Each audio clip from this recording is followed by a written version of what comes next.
I'm Roniel, I'm DaRon. and today we're going to continue talking about the greatest lie ever told about Africans. If you guys found the last episode interesting about what we talked, this is just a continuation of it, and I guess we'll get started. All this babbling I'm doing is for a reason. The lies told about Africa are many, and I really want us to understand the full scope of it and how grossly inaccurate they are. What may have started out as innocent quickly turned into an agenda that we have yet to undo. But by far, the greatest lie told about Africa has nothing to do with civilization, writing, or any of that. The greatest lie told about Africa actually came from a religious idea. And as we all know, religion has been one of the most powerful forces in human history. It's no wonder that this particular lie affected African people so greatly. It's nearly impossible to ignore the Abrahamic religions when speaking about Afro-descended people, because these religions are a big part of our history, whether we like to admit it or not. They greatly influenced our spiritual paradigms and worldviews. This lie, originating amongst the Abrahamic religions, as many of us know, is called the Curse of Ham. Abrahamic?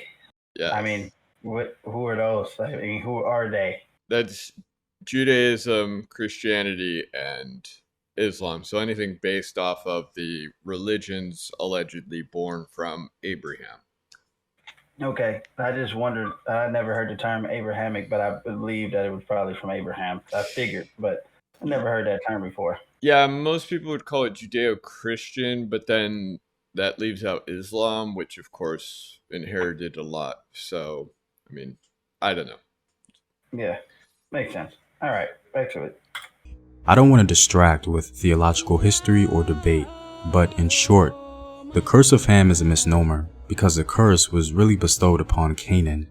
Jewish scholars believe that Ham was the ancestor of all black or African people, and this idea was adopted by Arabs, and then it was strategically broadened by Europeans to justify the enslavement and demonization of African people. This is the greatest lie that has been told to our people, because it didn't just have physical and psychological repercussions, it also added a spiritual component, because some people within our community actually believe that it's true. And in our attempts at lifting this curse through achievement, acceptance, or spirituality, we turned into concerned, aimless wanderers, heightening confusion and self-hate within our community. It's one of the most powerful invisible enemies we have as Afro-descended people, one that cannot be tangibly debunked.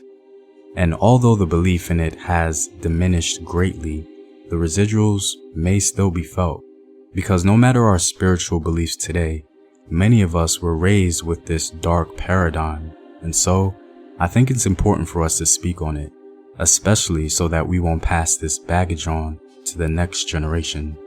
Anyway guys, I'm all out. Do you think this is the greatest lie that's ever been told about African people? Let me know your thoughts in the comments below. And if you like these videos and want to help in its continued production, consider supporting the home team on patreon.com. The link is in the description box below. That was weird because in the start of the video, he claimed the greatest lie ever told was that blacks enslaved blacks, which wasn't a lie. As we went through, his way of getting around that was some crazy mental gymnastics where he said, well, that's not true because black didn't exist as an identity across Africa. It's like, but that doesn't change the fact that people in sub-Saharan Africa were capturing other people in sub-Saharan Africa, and that people in sub-Saharan Africa have a general phenotype where they are considered black, rightly or wrongly, because Africa has tons of, they've actually done some neat studies on skin color across Africa, and I think if I remember correctly, they said there were over 200 different skin tones in Africa. Different. Like, you know, you have Somalia, Sudan, where you have it's actually not only darker, it's a different skin tone, which is really neat. And then you get kind of a reddish color in other parts of Africa, such as in parts of South Africa. It's not the same as what you see with South American Native Americans, but it's, you know, a little more reddish than what you would get. But Sudan, they're not. There's no reddish tone to it. So I think what was interesting about all of that is I see that shift in the first one, like I said, where he said, well, the greatest one was blacks enslaving blacks, which actually isn't a lie. He's wrong. He's just playing a game of semantics. And this one, when you talk about the curse of Ham, the interesting thing about the curse of Ham was he's conflating different stories. Ham was Noah's son who saw the nakedness of his father. That, whether or not you feel that's inappropriate or whatever, I guess depends on your culture. I think I mentioned, meaning like naked or just yes, he saw his father naked. Now, but it doesn't say anything beyond that. It's not like, okay. Was that really a curse for him because he saw his father naked? I'm assuming this goes a little bit too far. Okay, I don't know because it's weird. So what they wind up saying is, and you'll have to forgive me, it's been a while since I've read this passage, but I believe it was something to the effect of Noah gets drunk. He goes to his tent and I guess strips down naked. Ham, the father of Canaan, goes into the tent and sees his dad naked. And then the two brothers of Ham, when they went in, they walked in backwards. They took this garment, they laid it on him so they didn't see him, and then walked out. And when Noah woke up, I would imagine with a rather terrible hangover, he magically knew that Ham had seen him naked. And so then he cursed Canaan, who would be the son of Ham, for what Ham had done. Now, you'll notice in the entire thing, there's nothing about, Africans or skin color or anything of that and nature. The odd thing is, I don't understand where people get the whole... I do understand that this was used as justification for slavery. I understand that completely, but they used a lot of the Bible to justify slavery. I mean, a lot of the Bible to justify slavery. Just like they used a lot of the Bible to justify forced conversions and things of that nature. Yeah, and but they kind of just made up their own thing. They did. Yes. That's the horrible thing about, the whole Christianity thing and all of that is that, that's not what it said. And they took it and misused it to justify their purposes. Right. Yes, that's exactly right. That is spot on. And it has been historically used to justify anything from don't educate this group of people to let's kill that group of people to, Native Americans aren't really people to Africans are supposed to be enslaved because we're supposed to be in charge of them. I mean, just all kinds of... Look, religion has always been used as a weapon, and it doesn't matter what religion you're talking about. You could talk about Buddhism, which a lot of people think of as being a very peaceful religion. Buddhism has been used to justify an insane amount of violence. You could be talking about Hinduism, but we can't forget that at the end of the day, you can't blame other people if you are perpetuating it, if you are continuing it yourself. So if you're running around saying... I'll give you a great example. If we look at Mormonism, the Mormon church was very much against the black people living in the United States, in fact, apparently a lot of the texts are incredibly demeaning toward black people. And I find it interesting because you'll see they're somehow managing to snag more and more people from Christianity, especially from the South, who happen to be black. And the way they've done that is they've revised their teachings, right? And they've tweaked a lot of what's said in their holy texts and all this other stuff. And my point being, you can have an incredibly racist religion, which Mormonism historically has been. It was born racist. At least in the case of Christianity, it wasn't born racist. It just kind of got there, you know. And Islam was actually generally the same as well, sort of. Islam's complicated because their prophet Muhammad became very against the Hebrews because they didn't take him in like he had wanted. But it's people that make it that bad. Like, yes, the people make this shit crazy. Right. The Lord's Resistance Army running around Central Africa beheading Muslims, that is not due to Christian religious texts.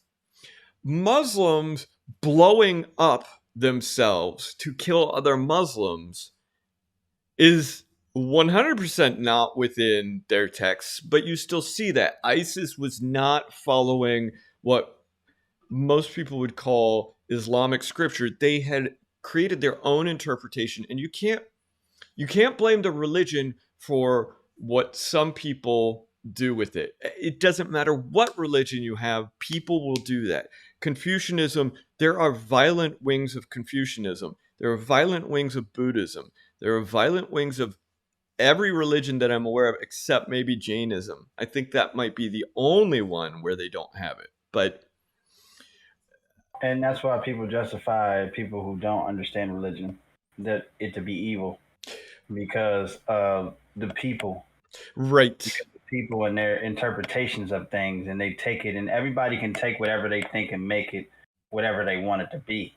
You know, even in our field, whatever it's supposed to be, something is supposed to be, somebody else will take that interpretation and make it something different. So, you know, that's just the bad part about the whole religion thing. And you can't really say too much about it. Then people get really, really antsy about the whole religion thing if you start really going in depth about it. So it's crazy, man. I mean, it's really crazy to see what's going on with this whole thing and how it actually evolved into something more like worse than what it was meant to be. Right. You know, which is why I hate to get here, but which is why it's hard to believe some of the things you read in the Bible because it's man-made. Right. Even though, you know, they said it came from God. It's just like, you know, everything that's man-made is not good. What I find most interesting is the justification for the claim that the Bible is written by God is there are two separate texts. First, you have it in Revelations, I believe it was, and then you have it once in the Old Testament, in which that text says it was inspired by or written by God. But all of those texts were written separately.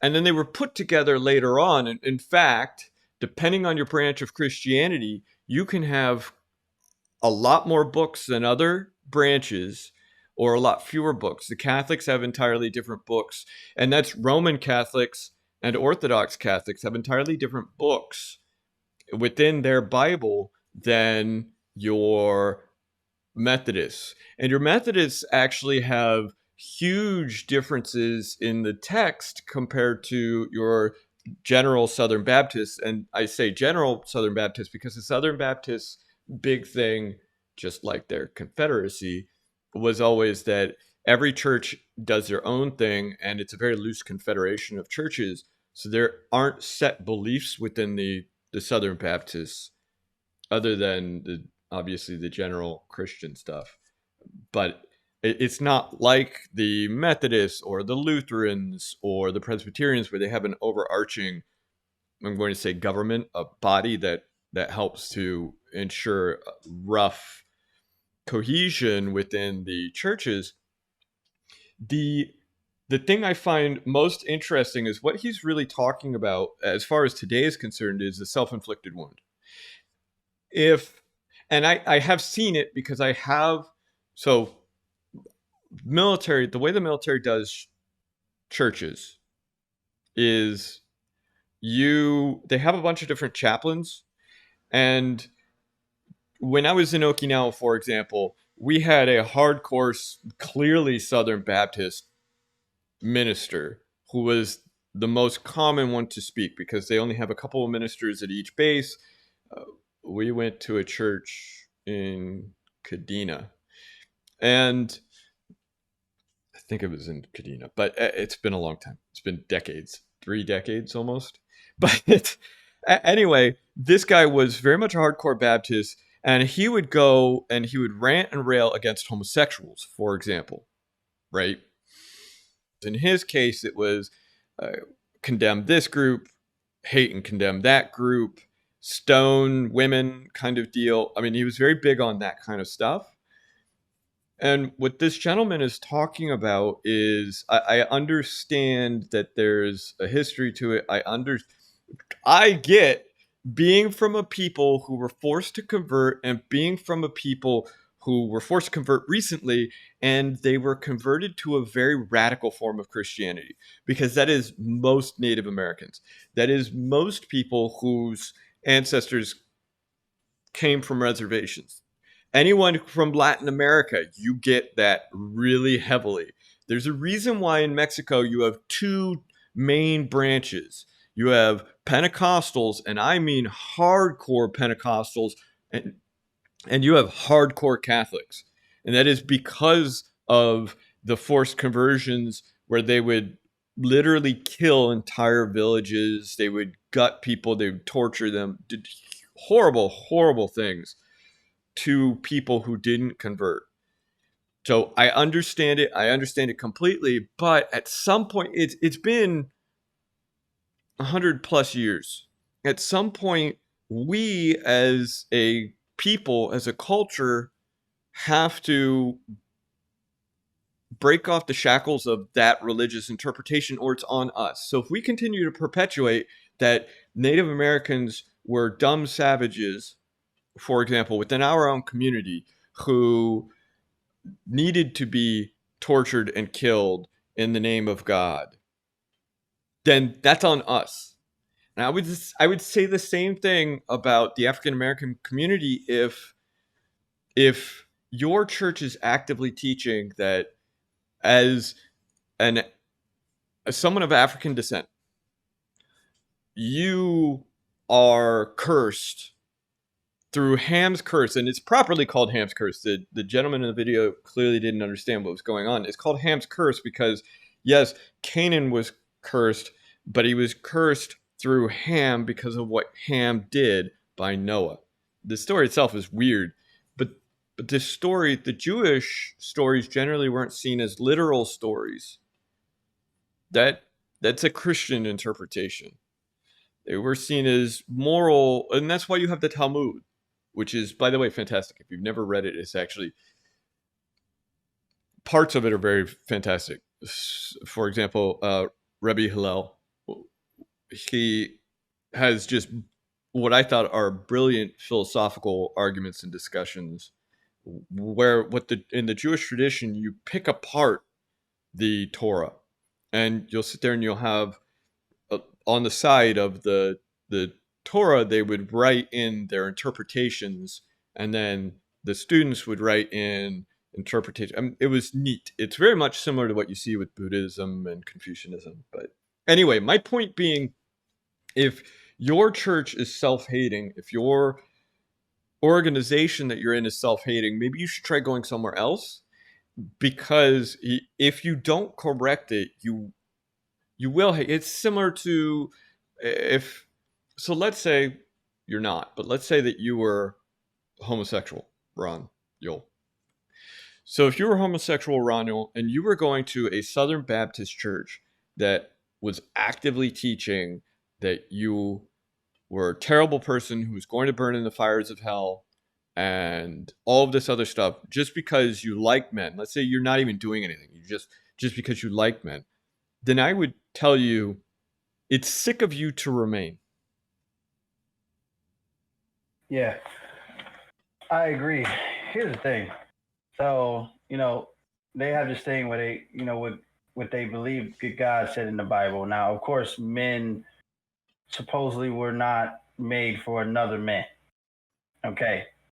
But to go back to what something God said is that we're not supposed to judge other people. Right. So if you're a church, okay, what church you are, and no matter what their sexuality, no matter what their beliefs is, it is not your job, and you're not the person to judge other people. Only person that can judge them is God, not you. So if you're really following the book and what God said, then why are you judging other people? And then if you really look at majority of the churches today, that's what they do. Yeah. They condemn people who are not following the same path they are. Doesn't mean if they believe in God, who cares whether they like men or don't like men, like women or like women? It doesn't really matter. I mean, there are some people who are born that way. Okay, so I mean, I'm not saying that everybody is, but there's some people that are probably born this way. So who are you to judge them? So to me, that's a sin.